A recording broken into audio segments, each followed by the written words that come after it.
Just a couple of things. Lavinia's had several messages from Melanie, and she left earlier last week and arrived safely in the Philippines, and she's being helped by the church and the family there.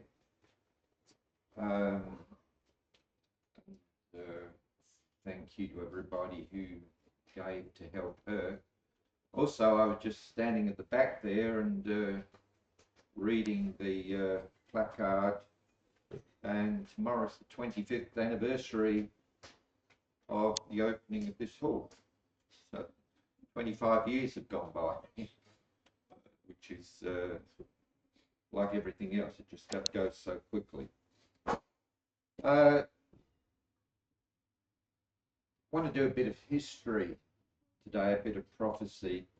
I want to talk about the land of Edom.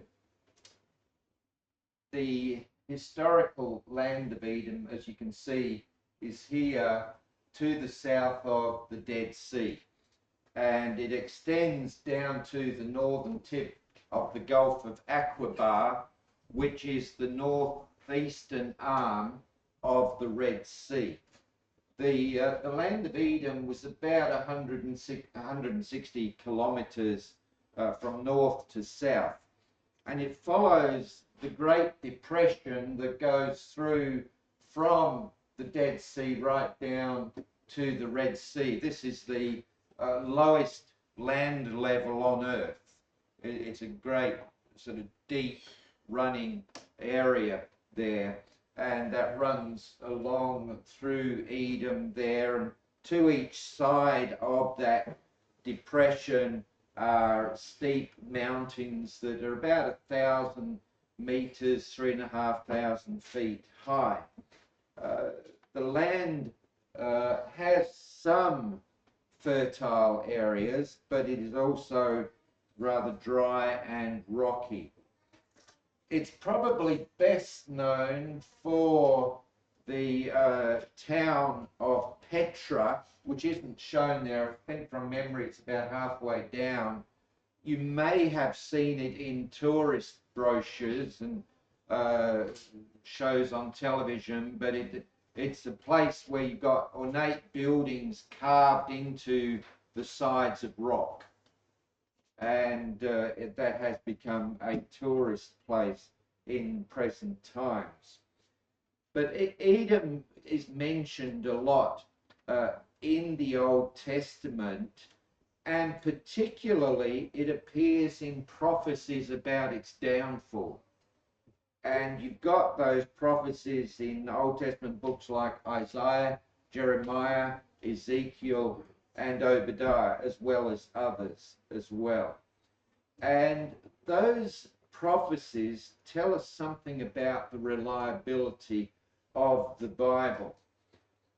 We are going to look particularly today at the prophecy in Ezekiel, which Ken just read to us, and we'll come to that in a little while, Ezekiel 25, 12 to 14.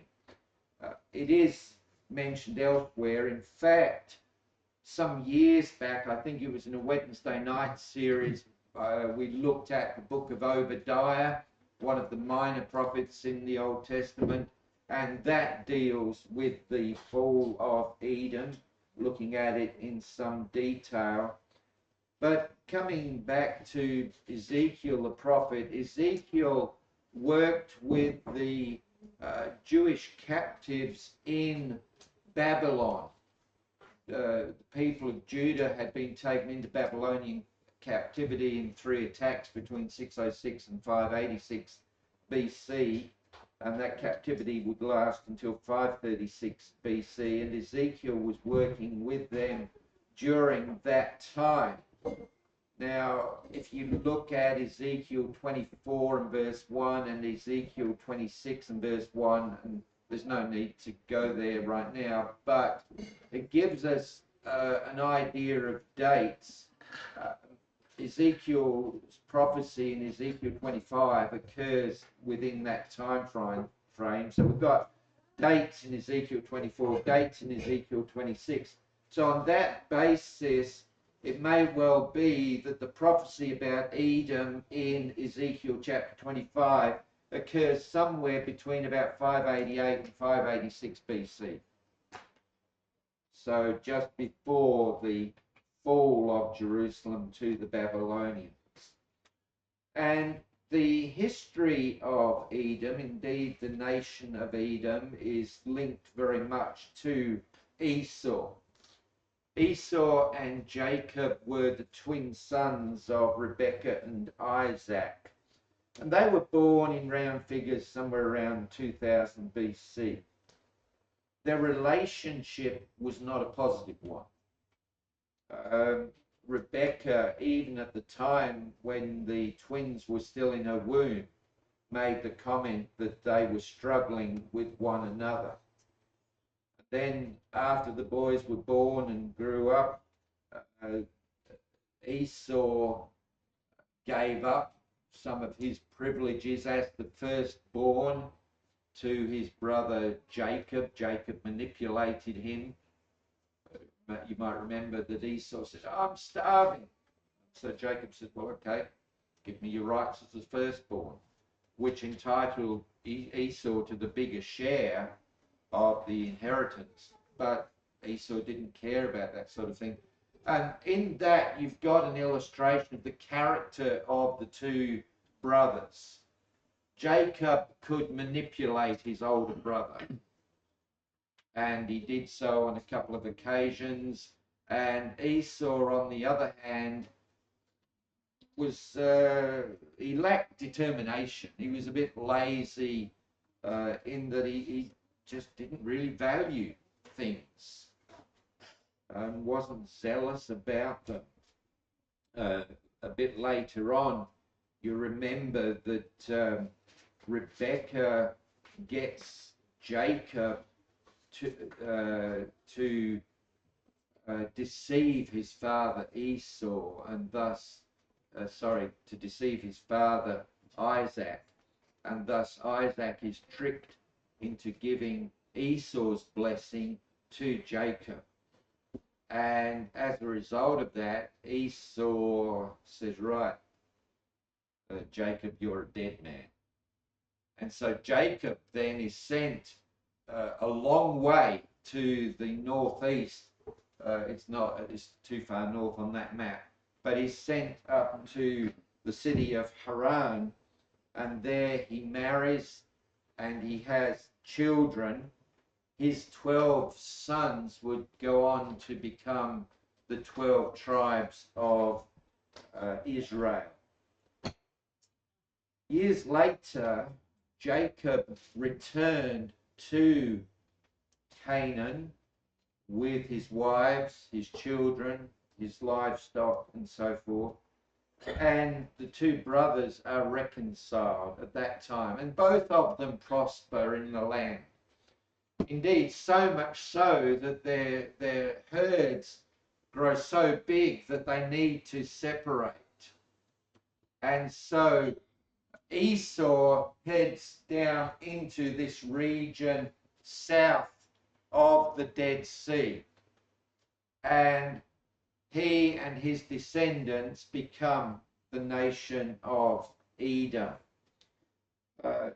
Jacob's descendants, as I've already said, become the 12 tribes of Israel. So you've got Israel and you've got Edom, and the northwestern border of Edom is the southeastern border of Israel. So they are very close to one another geographically, and also the two nations are descended from the twin brothers. And because of that, if you come back to Deuteronomy 2, beginning in verse 4, you'll find that God expected, wanted, even instructed there to be a close relationship between the two nations. Deuteronomy 2 and verse 4, well, in fact, I'll start in verse 2 to get the full sentence. "And the Lord spoke to me, saying," so this is Moses he's looking back on the time of the wilderness wanderings. So verse 2, and the Lord spoke to me, saying, you have circled this mountain long enough, now turn north, and command the people, saying, you are going to pass through the territory of your brothers, the sons of Esau, who live in Seir, and they will be afraid of you. So be very careful, do not provoke them, for I will not give you any of their land, not even as much as a footprint, because I have given Mount Seir to Esau as a possession. So don't provoke them, God had said to Israel. And you've got another passage over in chapter 23 and verse 7 of Deuteronomy. And it says there, you shall not loathe an Edomite, for he is your brother. So Israel was to respect the Edomites and to seek peace with them. It also worked the other way, that Edom should have sought peace with Israel. But that's not the way it happened. And that leads to the prophecies that were going to be made a bit later. It became a very troubled relationship between those two nations. For instance, we go back to Numbers chapter 20 and beginning there in verse 14, during the time of the Exodus from Egypt and the wilderness wanderings, the Edomites refused to let Israel pass through their land. So Numbers chapter 20 and verse 14, from Kadesh, Moses then sent messengers to the king of Edom to say, this is what your brother Israel has said. You know all the hardship that has overtaken us, that our fathers went down to Egypt, and we stayed in Egypt a long time, and the Egyptians treated us and our fathers badly. But when we cried out to the Lord, he heard our voice and sent an angel and brought us out of Egypt. Now, behold, we are at Kadesh, a town on the edge of your territory. Please let us pass through your land. We will not pass through field or vineyard. We will not even drink water from a well. We will go along the king's road, not turning to the right or left until we pass through the territory. Edom, however, said to him, you shall not pass through, or I will come out with the sword against you.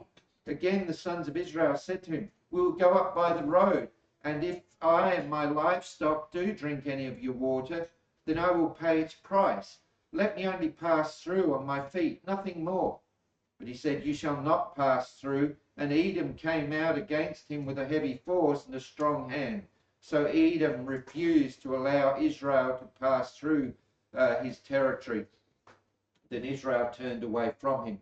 So even in the years between 1440 and 1400 BC, already there was hostility between Edom and Israel. And then we go further to 1 Samuel chapter 14 and verse 47. This is about 375 years later. We come now to the reign of King Saul in Israel, and we notice here in 1 Samuel 14 verse 47 that very clearly Edom is an enemy of Israel. Now, when Saul had taken control of the kingdom over Israel, he fought against all his enemies on every side, against Moab, the sons of Ammon, Edom, the kings of Zobar, and the Philistines. So that there is clear enmity now. And then David becomes the next king of Israel after Saul, and David established garrisons throughout Edom, indicating that Israel now was in control of Edom.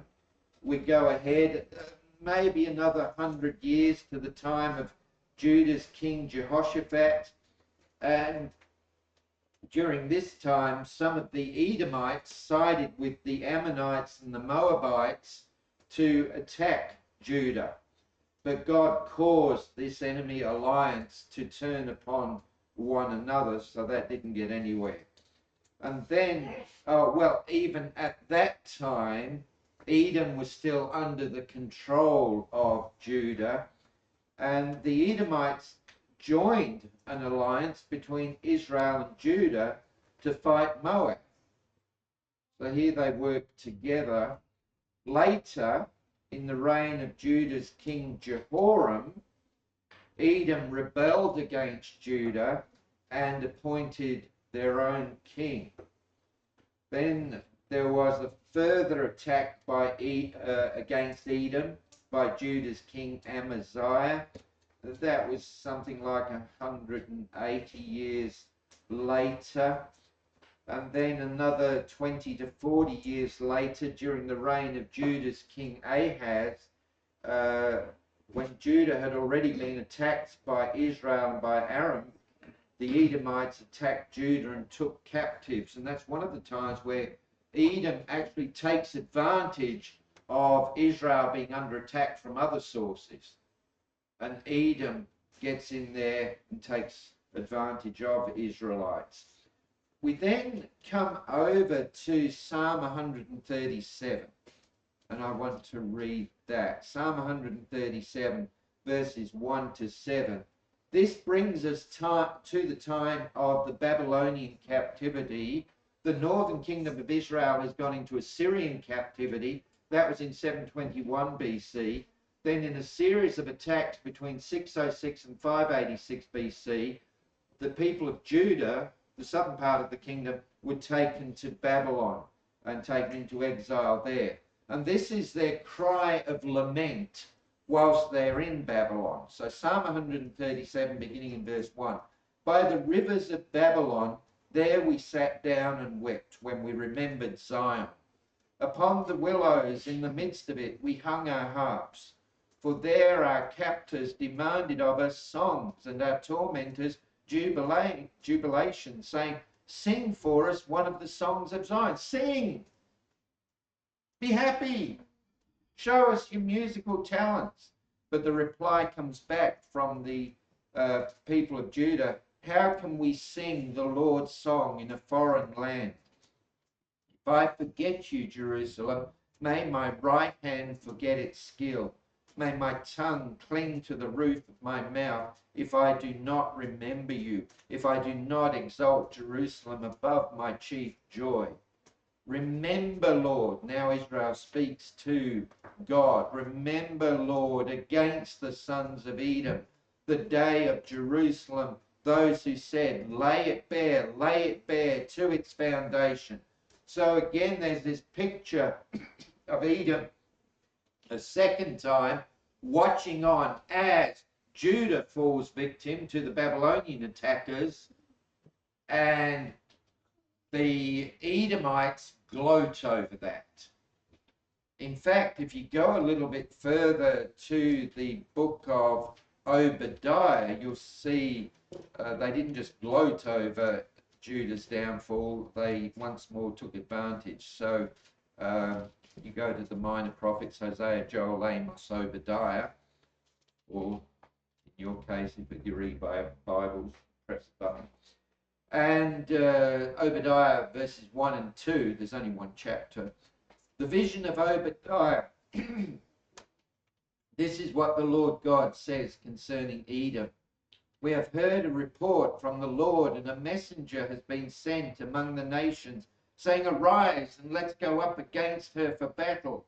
Behold, I will make you small among the nations. You are greatly despised. So Edom is facing judgment. And then drop down to verse 10. Because of violence to your brother Jacob, and that is referring to Israel, shame will cover you, and you will be eliminated forever.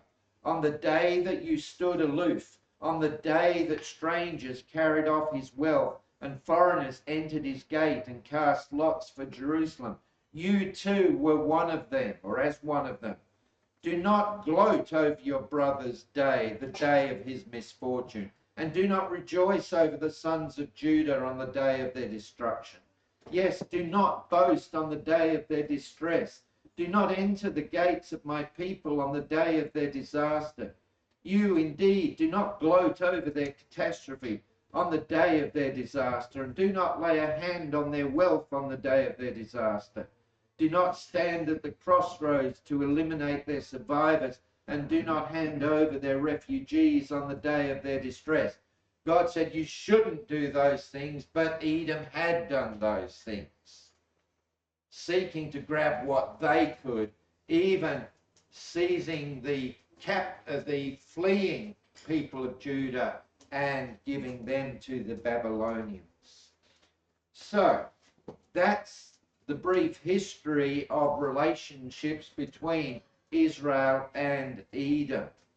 Now let's go to the prophecy in Ezekiel 25 and verse 12 here, which Ken read earlier. And what you see, first of all, is God saying that he is going to take action against Edom. Why? In verses 12, because Edom has acted against the house of Judah by taking vengeance.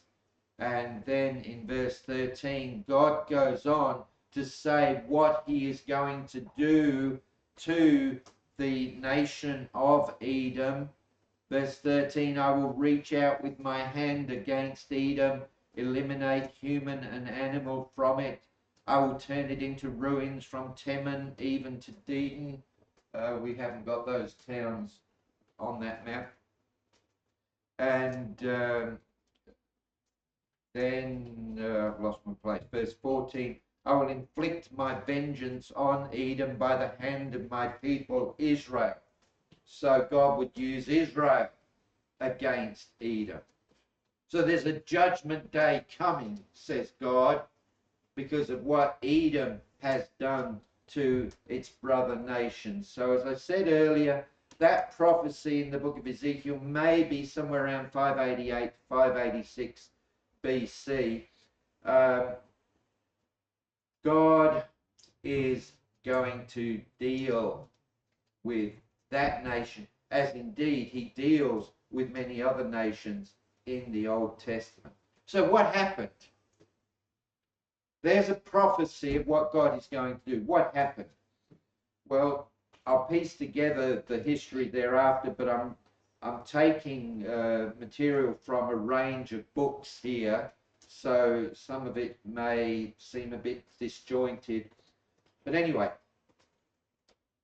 starting with the writing of Josh McDowell, sometime during the 6th century BC, that is between 6 and 500 BC, the Nabateans succeeded in expelling Edom from their rock fortresses and taking the city of Petra. Then from the Illustrated Bible Dictionary, Edom proper fell into Arab hands during the 5th century BC. So that's about 500 to 400 BC. The Zondervan Bible, Pictorial Bible Dictionary, in 325 BC, an Arab tribe known as the Nabateans conquered the eastern part of Edom's territory, so that side of it. Encyclopedia Britannica says that during the Neo-Babylonian and Persian periods, that's about 600 to 330 BC, the Nabateans infiltrated into Edom and forced the Edomites out into southern Palestine, so they're pushed over that way. And then we go on, the region, so this region of Edom became known by the Greek name Idumea and the people as Idumeans. That comes from the International Bible, the Standard Bible Encyclopedia, which goes on to say Hebron, their chief city, was taken by Judas Maccabeus in 165 BC, and in 126 BC the country was subdued by John Hyrcanus, who compelled the people to become Jews and to submit to circumcision. We're talking here about what was called the time of the Maccabean independence, when the people of Judah rose up against the Seleucids who were controlling the land at that time, and overpowered them, and for a period of time enjoyed a resurgence and a period of independence. And that lasted until the Romans took Palestine in 63 BC. And when the Romans took control of Palestine, they also controlled the region of the Idumeans, or the region of Edom, as it was. Speaking of the time of Judas Maccabeus and John Hyrcanus, so at this time of the Maccabean uprising and independence, David Higgins says that, quote, thousands of Edomites were slain. Indeed, he put the number at 40,000. So you remember in Ezekiel's prophecy, God said he would use Israel against Edom, and that was fulfilled during the time of the Maccabean independence. Edom occupied what is now the southern portion of the country of Jordan. This region here today is Jordan. And even now, the area is described as being sparsely populated, although due to the Middle East wars, a lot of refugees, misplaced persons moved into that land. So even now, it's just a dry, sparsely populated. The population is centered on the cities. The New Illustrated Columbia Encyclopedia sums up Edom's history in this way. The history of the Edomites was one of continuous hostility and warfare with their neighbors, Jews, Assyrians, and Syrians, until finally they were subdued by the Maccabees and merged with the Jews. Edom, as the nation, no longer exists. In fact, it hasn't existed for hundreds and hundreds of years. Many people have probably not heard of it. If you weren't familiar with the Bible, you probably didn't know that there was a place called Edom. So, the prophecy was fulfilled. With that in mind, let's go back to Isaiah chapter 46. I want to read verses 8 through to 11. This is God's words. Isaiah 46, beginning in verse 8. Remember this and be assured. Recall it to mind, you wrongdoers. Remember the former things long past, for I am God and there is no other. I am God and there is no one like me, declaring the end from the beginning, and from ancient times things which have not been done, saying, my plan will be established, and I will accomplish all my good pleasure, calling a bird of prey from the east, the man of my purpose from a distant country. Truly I have spoken, truly I will bring it to pass. I have planned it, I will certainly do it. Now, we're used to the fact that people often make predictions about the future. We get that all the time. And yet, so often, those predictions prove wrong. But God here is saying he sees the future, and he sees it just as clearly as he sees the present or he sees the past. And so God is able to clearly predict the future, and this is what we call prophecy. And when I say God predicts the future, a lot of people say, oh yes, God has predicted everything about today. No, there's prophecies through the Bible about lots of different periods in time, because the prophecies go way back. And so, for instance, in regard to Edom, God was prophesying events that would take place during the centuries prior to the birth of Christ. Thank you, sir. Thank you.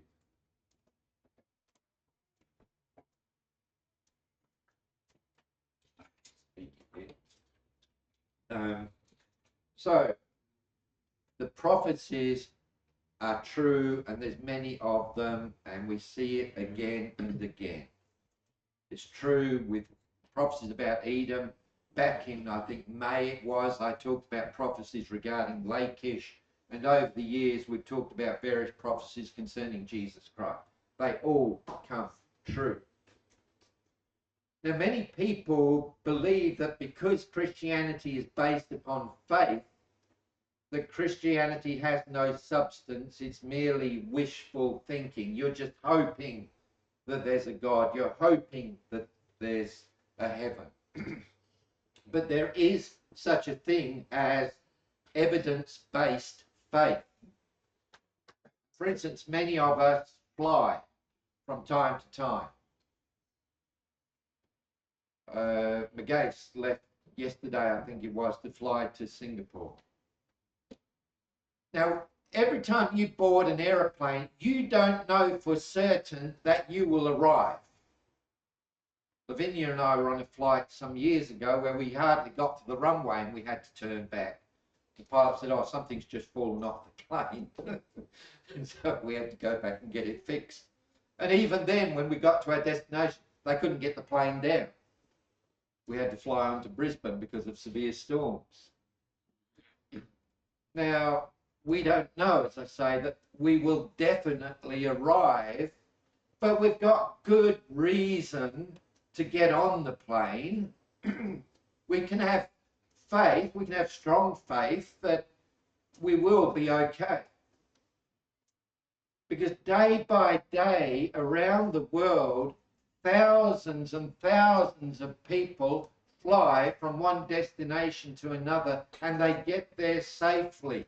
Right at this very time, thousands of people are up in the air, somewhere or other. And statistically speaking, they say that it is safer to fly in an aeroplane than what it is to travel by car. So in other words, when you fly, you're acting on an evidence-based faith.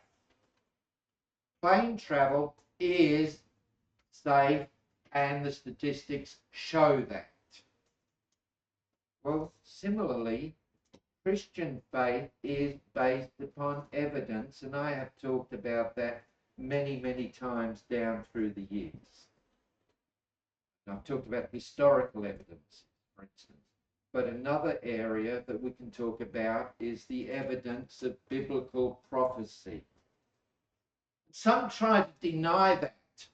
And they say, oh, no, the Bible's a fraud.